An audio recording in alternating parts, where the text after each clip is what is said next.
Well, hello again, BookTube. I wanted to talk to you today about a novel in verse this time.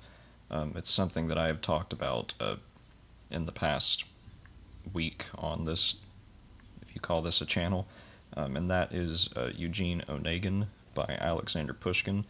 This is the James E. Phelan translation from Oxford World's Classics. This translation came out in I think 1990. I was surprised at how long ago this came out. But I read this between Friday night and Saturday night, and I had read this before. The first time I read it was just this past Wednesday, and it was the Penguin Classics edition. I've had this edition for a while, and the translation is from Charles Johnson from 1977. And even reading this translation, which I have to admit is not a very good translation, even reading a bad translation of this, it cast a spell on me that very few books ever have in my life. It surprised the heck out of me. I was not expecting to like this as much as I did, and it's that sort of casting a spell in the sense that time slips away and you are completely swept up in what you're reading. I mean, there could be an explosion outside your window and you wouldn't even notice it. Day turns to night, and I mean that's what it felt like reading this. And this is from a weak translation, and I can only imagine what this is like in the original Russian. Pushkin worked on this between I think 1825 and 1831. He published this in serialized formats. He would publish about a chapter a year, and then sort of forget about it and then move on to something else.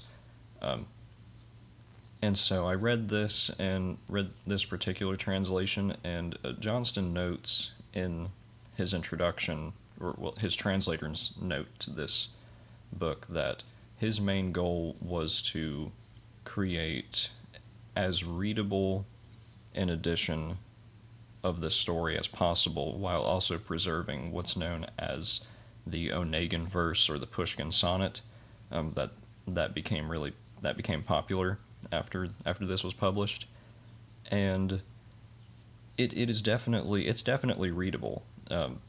Again, it worked for me the first time I read it. I think with this, just like with any translated work, you need to find the translation that works best for you, something love that will make you love the story first, and then later on you can move on to different translations to see which one suits you best.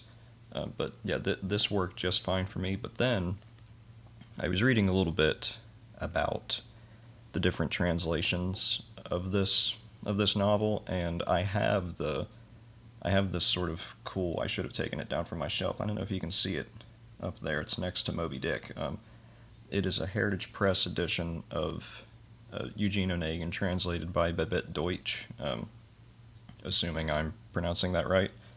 And it is an old translation, like from the 1930s, and it is it's not a very good translation at all. It's way worse than the Johnston translation, but it's sort of like uh, the sort of first translations of Tolstoy or Dostoevsky, Constance Garnett, where her translations are not very good. You can tell they aren't very good, but for the time that the translations came out, that was what introduced so many people to these Russian classics. So, like the Babette Deutsch translation, if you had gotten it at the time, you probably would have enjoyed it. But with the amount of variety that's available now, it is outdated.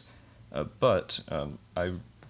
I said, I was reading about these translations, and everything I read said that the closest to the the people who can speak Russian, or the native Russians, say that this story is famously untranslatable as far as translating the magic or the power of the story. It's impossible to translate according to the Russians, because when have the Russians ever been wrong? But I did read that this translation by James E. Phelan, this is in Oxford World's Classics. I don't know if I said that already. Is from 1990, and the people who can read Russian say that this is the closest translation to capturing sort of the magic or the spirit of what Pushkin was trying to do with this story. And so I thought, well, okay, I'll get a copy of it. And I grabbed it, and they were right. This was so good. And yeah, I mean, I think if you're used to reading Russian classics, you probably know, assuming you haven't read it already, you probably know the main story of this. It's about a fop named Eugene Onegin, and he becomes friends with this guy named Lenski, and then they both sort of fall in love with these neighbors. Lenski falls in love with the girl named Olga, and Eugene Onegin falls in love with the older sister Tatiana, and it mostly centers on Onegin's sort of love. I don't know if you would call it a tragic love or a bumpy relationship with Tatiana, and it's sort of like that. And like I said, this was the first introduction of what is known as the Onegin verse or the Pushkin sonnet, which that is basically a sort of rhyming scheme that Pushkin came up with. It's in the form of a sonnet. It's 14 lines, but the rhyming scheme is all the same. If you're interested, it's A, B, A, B, C, C, D, D, E, F, F, E, G, G. So it spells out egg at the end. And it's the same rhyming verse throughout this whole novel. And it's considered that Pushkin created this, and it's really interesting whenever you're reading it. To give you an example, this is from chapter 7. This is the narrator describing the coming of spring, and since spring is here now, I thought I would read it. So this is what you would expect whenever you're reading it, as far as the rhyming scheme goes. Spring rays at last begin to muster and chase from nearby hills the snow, whose turbid streams flow down in cluster to inundate the fields below. And drowsy nature, smiling lightly, now greets the dawning season brightly. The heavens sparkle now with blue, the still transparent woods renew their downy green and start to thicken. The bee flies out from waxen cell to claim its mead from field and dell. The vales grow dry and colors quicken, the cattle low, and by the moon the nightingale pours forth its tune. So, yeah, that is what you would expect whenever you are reading this. And like I said, this was just a magical experience for me. I can definitely tell that this will be one of my comfort reads in the future. Because I read so much of this just like with a metaphorical big smile on my face. And one of the reasons why I love it is it has, of course, the story is really cool. It's sort of a doomed romance, friends becoming enemies type of thing. And some of the most beautiful descriptions of nature that I have ever heard, and the changing of seasons. That little stanza about spring coming. There's stanzas on that. There's stuff about winter. It is just really beautiful verse. Pushkin is famously he's one of the most popular writers in Russia, of course. And I think he's really considered one of the founders of modern Russian literature, or of that. He pretty much started that golden age of that golden century of Russian literature. So many people were influenced by Pushkin, especially by this by this novel. Uh, and it's interesting comparing, uh, if you have read A Hero for Our Time by Mikhail Lermontov, it's interesting comparing the two because I wouldn't say it is a one-for-one copy, but it is heavily influenced by this, heavily influenced by Pushkin. Um, and there's also this sort of introduced me to the sort of literary, I guess you'd call it a gimmick, of the superfluous man, which is really similar to the Byronic hero. Pushkin was very heavily influenced by Lord Byron, as everybody at the time was. This is definitely a romantic era, a romantic era story, and you could definitely tell in the verse there are some syrupy moments in this. I don't think that takes away from the story at all, but it's interesting comparing the superfluous man, which is what Onegin is. The superfluous man is sort of a, like I said, very similar to the Byronic hero, where it's somebody born into luxury, somebody highborn who has seen a lot, done a lot at such a young age, and then they become sort of inactive. They become really cynical, and they just feel like there's no purpose in life. Sort of that existential crisis that a lot of the young men get in who have the time to do it. And the Byronic hero is different in the sense that it is somebody who follows their own moral code. They do what they think is right, and they will destroy anybody that gets in their way.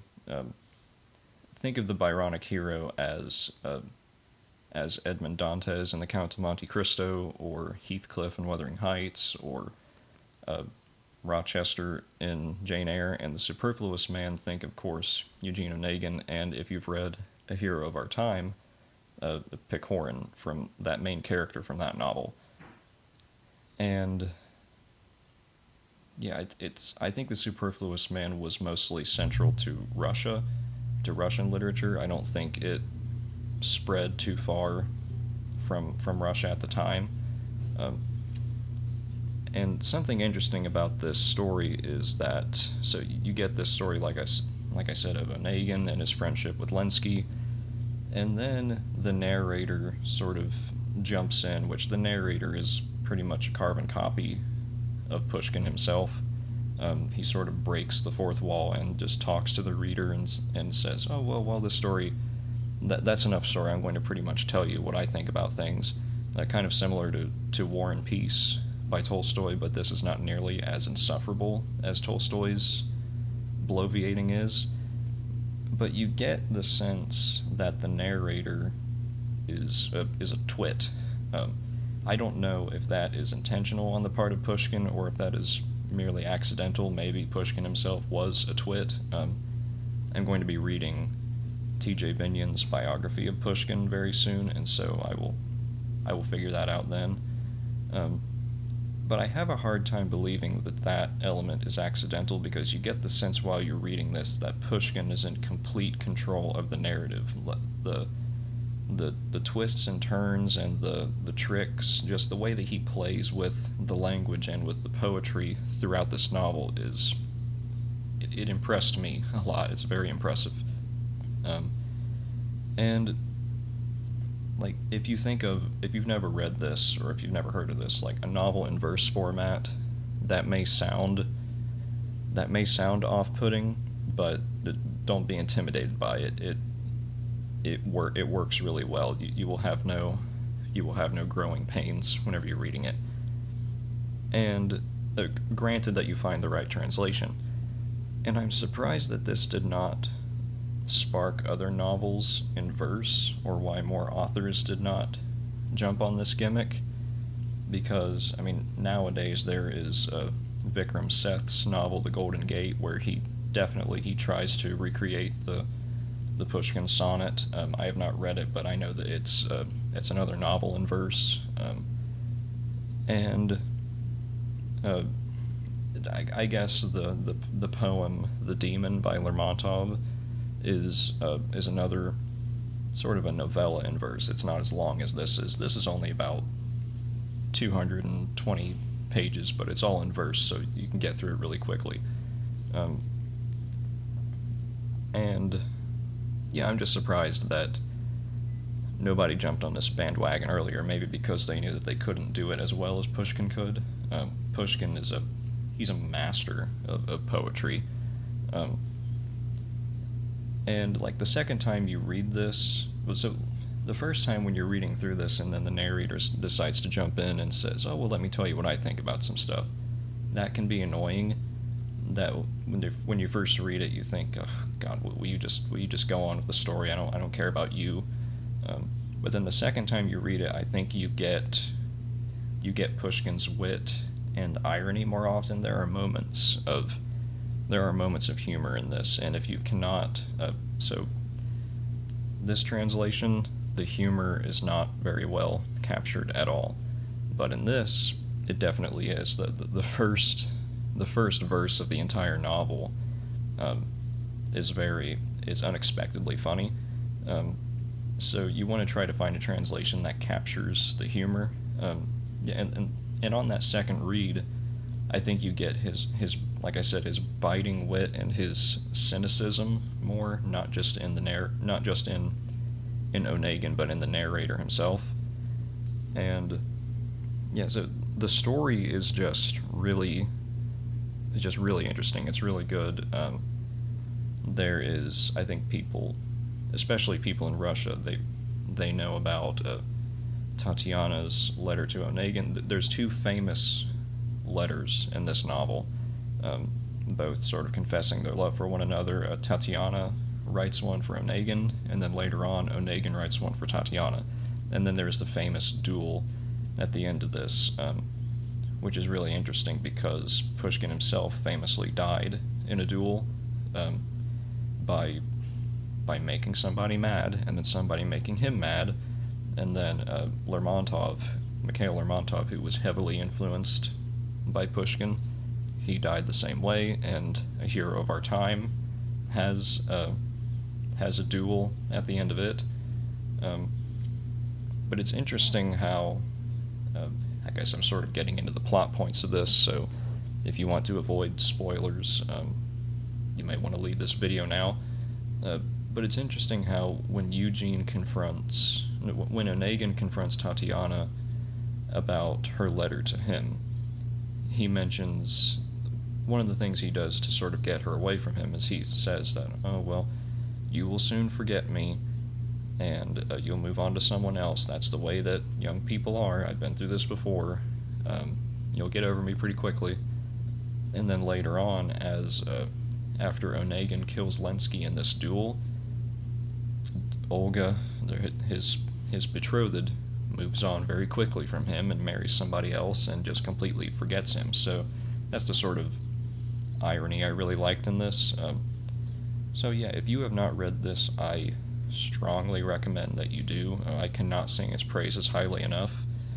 Like I said, find the right translation, and yeah, I think that's it. So read this, please, or don't. I don't care what you do. So yeah, I'll see you next time.